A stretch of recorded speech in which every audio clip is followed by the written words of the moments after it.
증권가 목표 상향가 정모문. 안녕하세요 여러분. 오늘은 국내 증시에 대해 알아보겠습니다. 현재 코스피는 2477.13으로 상승하고 있습니다. 개인 투자자는 969억을 팔았고 외국인은 270억을 팔았으며 기관은 1051억을 샀습니다. 또한 코스닥은 845.88으로 상승하고 있습니다. 개인 투자자는 92억을 팔았고 외국인은 232억을 팔았으며 기관은 371억을 샀습니다. 오늘 코스피는 외국인과 기관의 매수로 인해 2460대에서 강한 보합세를 보이고 있습니다. 한편 해외에서는 네이버 제페토가 더욱 성장하고 있는데요. 지난해에는 MAU 월간 활성 사용자가 2,500만 명에 육박했습니다. 코스피의 외국인은 현물을 매도하고 선물을 매수하고 있으며 기관은 현물을 매수하고 선물을 매도하고 있습니다. 코스닥도 외국인은 현물을 매도하고 선물을 매수하고 있으며 기관은 현물을 매수하고 선물을 매도하고 있습니다. 상승하는 섹터로는 해운사, 건강관리기술, 화장품, 출판, 은행, 방송과 엔터테인먼트, 증권, 광고 등이 있습니다. 하락하는 섹터로는 우주항공과 국방, 반도체, 조선, 통신장비, 전기장비, 창업투자 등이 있습니다.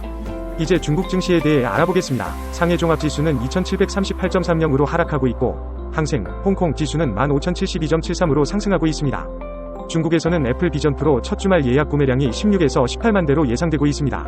또한 중국이 대만을 침공하지 않고 봉쇄하는 것이 더 좋다는 의견이 나왔습니다. 그리고 바스프는 중국 잔장 페어분트의 열가소성 폴리우레탄 공장을 완공했습니다. 이제는 증권사들이 상향 종목에 대해 언급한 내용을 알아보겠습니다. 첫 번째로는 하나솔루션입니다. DB금융투자는 하나솔루션을 상향 조정하고 바이로 유지했습니다. 목표 주가는 4.5만원입니다. 하나솔루션은 봄이 조금 더 빨리 올 수도 있다고 예상됩니다. 4분기 2023년 영업이익은 1317억 원으로 예상되며 케미칼 부진과 일회성 비용 반영이 영향을 미칠 것으로 보입니다. 또한 2024년 영업이익은 1.1조 원으로 상승할 것으로 예상되며 태양광 출하량이 상승하고 수익성이 반등할 것으로 기대됩니다. 두 번째로는 조이시티입니다. 미래에셋증권은 조이시티를 상향 조정하고 바이로 유지했습니다.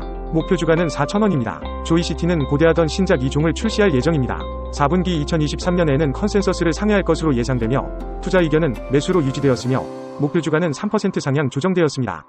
세 번째로는 AJ네트워크스입니다. 흥국증권은 AJ네트워크스를 상향 조정하고 바이로 유지했습니다. 목표 주가는 8,000원입니다. AJ네트워크스는 성장과 실적, 환원을 통해 재평가될 것으로 예상됩니다. 4분기 영업이익은 185억 원으로 전년 대비 16.9% 증가할 것으로 예상되며 2024년에는 풍부한 성장 스토리를 보여줄 것으로 기대됩니다. 네 번째로는 해성DS입니다. 이베스트투자증권은 해성DS를 상향 조정하고 바이로 유지했습니다. 목표 주가는 7.5만원입니다. 해성DS는 쥐어짤 악재도 없는 기업으로 알려져 있습니다. 기업의 개요와 실적 전망이 양호한 것으로 알려져 있습니다.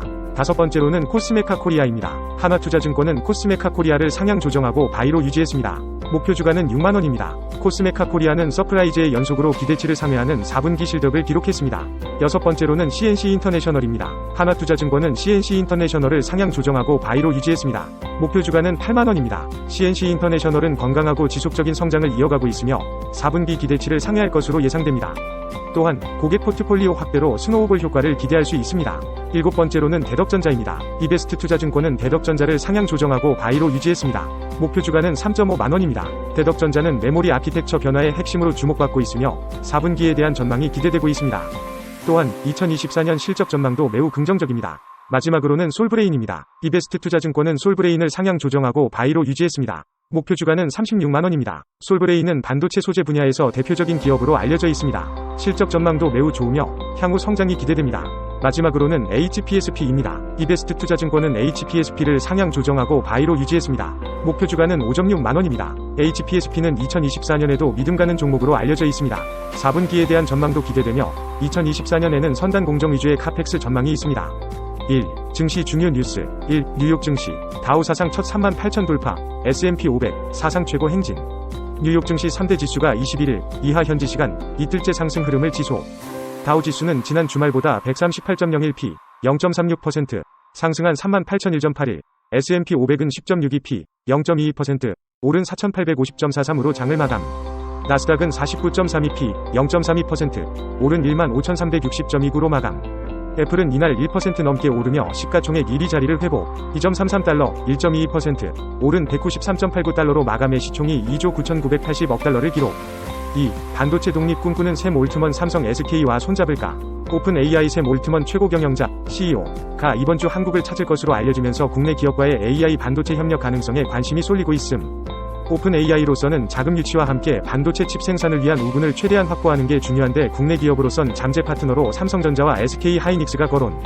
앞서 블룸버그 통신 등 주요 외신은 올트먼 CEO가 AI 칩 생산을 위해 네트워크 구축을 추진하고 있다고 보도. 3. 국제유가, 공급 우려의 상승 WTI 2.42%. 국제유가는 우크라이나가 러시아의 연료 터미널을 공격했다는 보도가 나오면서 공급 우려의 상승. 뉴욕 상업거래소 NYMEX에서 2월 물 미국 서부 텍사스산 원유 WTI는 전 거래일 대비 1.78달러, 2.42% 오른 배럴당 75.19달러에 마감. 런던 ICE 선물거래소에서 3월 물 브렌트유는 1.26달러, 1.60% 상승한 배럴당 79.82달러로 집계. 4. 웹툰 저작권 보호. 정부가 나선다. 국제 공조 강화. 정부는 저작권 침해를 당한 웹툰 플랫폼들이 활용할 수 있도록 포렌식 도구를 개발하는 한편 국제 공조에도 적극적으로 나설 방침. 그동안 각 웹툰 플랫폼들이 자체 인력과 기술로 해오던 피해 산정이나 증거 수집 활동을 정부가 나서서 지원하겠다는 취지. 문체부는 주요 국가별 저작권 범죄 관련 법률 정보를 수집하고 저작권 침해 관련 범죄 성립 요소를 분석해 표준화된 범죄 대응 프로세스를 만들 예정. 샵 키다리 스튜디오 샵 DNC 미디어 샵 와이랩 샵 미스터블루 샵 NAVER 샵 MBT. 5. 스마트 반지 시장 놓고 삼성 vs 애플 갤럭시 링 연내 출시에 특허 선점 치열. 삼성전자가 올해 스마트 반지 갤럭시 링을 출시할 계획이라고 밝힌 가운데 애플도 관련 특허를 잇따라 내놓으면서 제품 출시에 대한 기대감이 높아지고 있는 상황. 스마트 반지는 손가락에 반지 형태로 끼울 수 있는 웨어러블 기기. 삼성전자와 애플이 스마트 반지 시장을 공략하는 이유는 헬스케어 관련 정보를 수집할 수 있기 때문. 샵 인터플렉스 샵 지니틱스 샵 하이딥 샵 에이티넘인베스트 샵 이렌텍 샵 뉴프렉스. 주요 뉴스 및 시황. 뉴욕 증시 3대 지수가 21일 이하 현지 시간 이틀째 상승 흐름을 지속. 뉴욕 상품거래소에서 2월 물금 선물 가격은 전날 대비 7.1달러, 마이너스 0.34% 하락한 온스당 2022.20달러의 거래를 마감. 미국 국채 2년 물금리는 직전 거래일 대비 1.5bp 내린 4.393%를 기록. 미국 국채 10년 물금리는 직전 거래일 대비 3.9bp 내린 4.107%를 기록. 주요 6개 통화에 대한 달러 가치를 반영하는 달러 인덱스는 전장 대비 0.24% 내린 103.06을 기록. 2. 투데이 관심 레포트 HPSP 4Q23 프리뷰. 이런 기업 잘 없습니다. 한국투자증권 바이 목표 주가 5.8만원. 4분기 실적은 매출액 294억원, 마이너스 30% QOQ, 마이너스 33% 요이, 영업이익 129억원, 40% QOQ, 마이너스 32% 요이으로 컨센서스를 상회할 것. 23년 4분기를 저점으로 24년 1분기부터는 주요 고객사 투자가 회복되면서 매출과 이익이 다시 증가할 전망. 반도체 공정 미세화로 저온 공정에 대한 니즈가 지속 증가하는 가운데 동사의 고압 저온 솔루션 수요는 계속해서 늘어나고 있으며 특히 24년 하반기부터 DRAM 공정 내 채택 가능성이 높아지고 있는 점에 주목해야 함. 한국전력 정상화로 한걸음. 하나증권 바이 목표 주가 2만원. 4분기 매출액 21.8조 원으로 전년 대비 11.8% 증가, 영업이익은 1.1조 원, 흑자 전환으로 컨센서스 상회 전망. 2023년 5에서 6월에 낮았던 국제유가가 S&P 하락으로 이어졌고 유연탄 가격도 지속적으로 하락해온 영향. 2024년 1분기 S&P가 다소 높아질 수 있으나 성수기라 만회가 가능하고 2분기부터 다시 완화되는 흐름이 예상되기 때문에 당분간 분기 기준 증입 추세가 지속될 전망. HMM 중동 분쟁으로 불확실성 고조. 대신증권 바이 목표 주가 2.1만원. 중동 분쟁에 따른 수에즈 사태 장기화 가능성을 감안하여 2024년 영업이익 전망치를 기존 1,500억 원에서 2.8조 원으로 크게 상향. HMM이 2023년 4분기 실적은 매출액 약 2.1조 원, 영업이익 711억 원으로 시장 기대치를 상회할 것으로 추정. 주요 선종별 4분기 평균 운임 지수는 1. SCFI 1088.7p, 플러스 10.4% QOQ. 2. BDI는 2033p, 플러스 69.8% QOQ. 3. WS 60.8p, 플러스 10.5% QOQ로 대부분 3분기 대비 개선.